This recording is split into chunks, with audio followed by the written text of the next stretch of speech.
ડીસા તાલુકાની સૌથી મોટી ગ્રામ પંચાયત જૂના ડીસા ગ્રામ પંચાયત સરપંચ ચૂંટણીમાં અમરતભાઈ પુનડિયા 1335 મતોની મોટી લીડ સાથે વિજેતા બન્યા। ડીસા તાલુકાની સૌથી મોટી ગ્રામ પંચાયત ગણાતી જૂના ડીસા ગામમાં યોજાયેલી સરપંચ પદની ચૂંટણીમાં સર્વે સમાજના લોકપ્રિય યુવા ઉમેદવાર અમરતભાઈ પુનડિયાએ દમદાર જીત નોંધાવી છે। તેમણે તેમના નિકટમ હરીફ ઉમેદવારને 1335 મતોથી હરાવતા ગ્રામજનોના અપાર સાથ અને વિશ્વાસ સાથે વિજય હાંસલ કર્યો છે। મતદારોમાં જોવા મળ્યો ભારે ઉત્સાહ। શાંતિપૂર્ણ અને વ્યવસ્થિત રીતે યોજાઈ ચૂંટણી। અમરતભાઈએ વિજય પછી ગામમાં કર્યું ધાર્મિક સ્થાન પર નમન। ગામમાં ઉત્સવ જેવી ખુશીની લાગણી।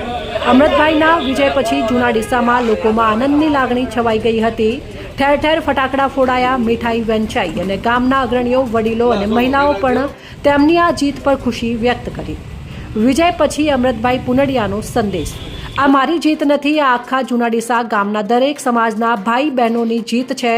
હવે મારી ફરજ છે કે બધાને સાથે લઈને વિકાસની નવી વારસાગાથા લખીએ। અહેવાલ ગૌતમ છત્રાલિયા, BNK ન્યૂઝ, ડીસા। વધુ માહિતી માટે જોડાયેલા રહો બનાસની ખબર ન્યૂઝ, તમારા વિસ્તારની દરેક મહત્વપૂર્ણ રાજકીય ઘટનાઓને પહોંચાડતું વિશ્વસનીય માધ્યમ। ઓકે, મારું નામ અમરતભાઈ જગમાલભાઈ પુનડિયા છે।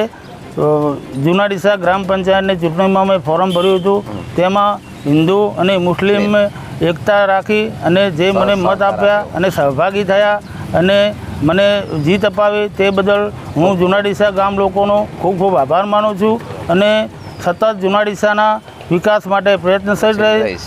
તમામ કામોમાં મારી જે પણ જરૂર પડશે એમાં મારી અગ્રેસર રહીશ।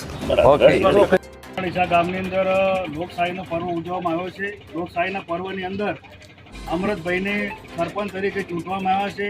માટે ગામજનોને ખૂબ ખૂબ જેમને વોટ આપ્યા છે અને નથી આપ્યા એમને પણ ખૂબ શુભેચ્છાઓ અને સર્વનો વિકાસ થશે ગામની અંદર।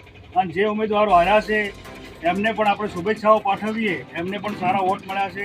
માટે જૂના ડીસાએ જે યોગ્ય ઉમેદવાર તરીકે અમરતભાઈને મૂક્યા છે તો આપણે અમરતભાઈને વધાવી લઈએ અને ગામના વિકાસમાં સાથે મળીને વિકાસ કરીએ।